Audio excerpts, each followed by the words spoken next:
भजन श्याम सुंदर का करते रहोगे, भजन श्याम सुंदर का करते रहोगे, तो संसार सागर से तरते रहोगे, तो संसार सागर से तरते रहोगे।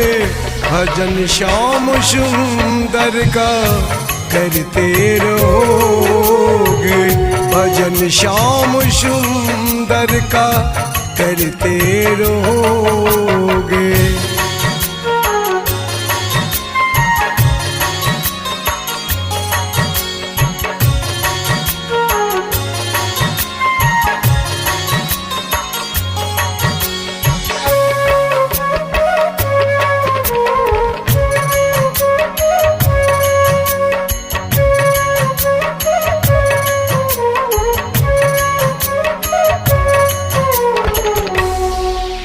कृपानाथ बेशक मिलेंगे किस दिन, कृपानाथ बेशक मिलेंगे किस दिन, जो सत्संग के पथ से गुजरते रहोगे, जो सत्संग के पथ से गुजरते रहोगे, तो संसार सागर से तरते रहोगे, तो संसार सागर से तरते रहोगे।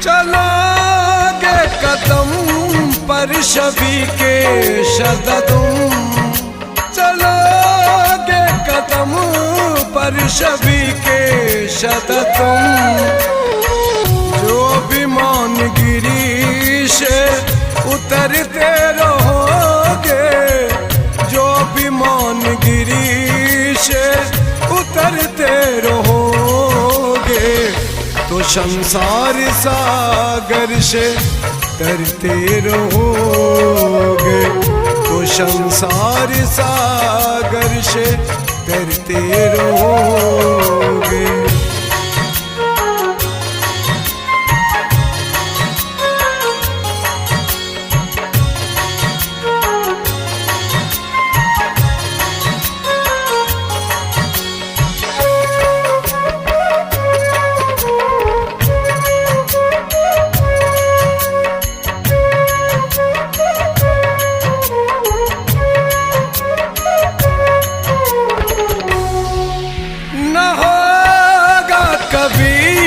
क्लेश मन को तुम्हारे न होगा कभी, क्लेश मन को तुम्हारे, जो अपनी बड़ाई से डरते रहोगे, जो अपनी बड़ाई से डरते रहोगे, तो संसार सागर से तरते रहोगे, तो संसार सागर से तरते रहोगे।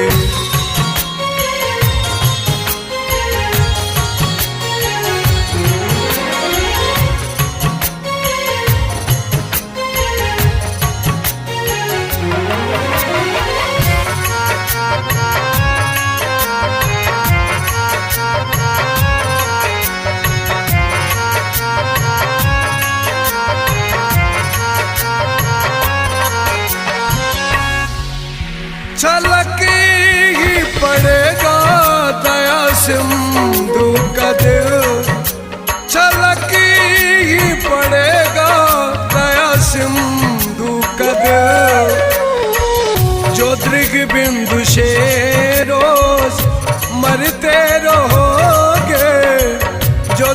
बिंदु से रोज मरते रहोगे, तो संसार सागर से तैरते रहोगे, तो संसार सागर से तैरते रहोगे।